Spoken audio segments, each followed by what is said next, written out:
What we garden en jardigum, thea kuninga thrum gefrunen, hu va ethelinga sellen fremedon, oft shid chefing shethena threatum, mona methum meo de setla of dea, exote erlis, soothen erdis weird.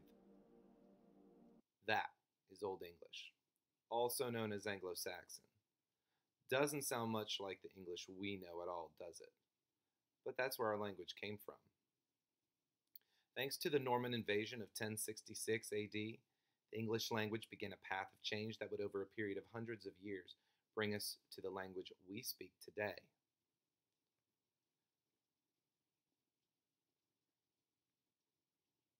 Now, Beowulf was written in Old English. It's the oldest work we have in any English language, in fact, and it shows us so much linguistic history. It began as an oral tale in Scandinavia. The Anglo-Saxons would bring it with them across the sea, and the story was told by Anglo-Saxon bards called chops, until hundreds of years later, where it would be written down by Christian monks. The 3,182-line poem is what we call an epic. It tells of heroic deeds like the slaying of monsters, great adventure, and other supernatural dangers and age.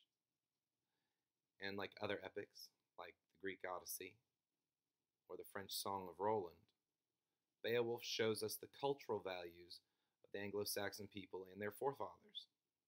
That said, it doesn't really tell us much about the daily life of the Anglo-Saxon people.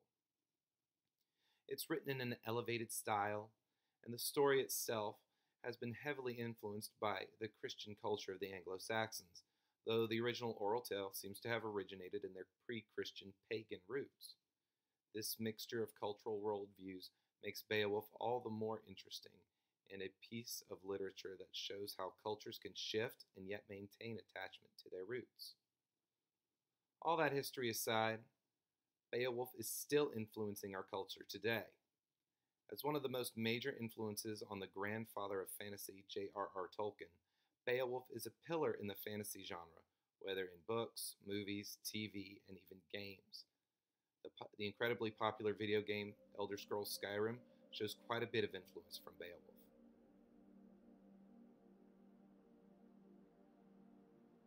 So get ready. Beowulf is gonna be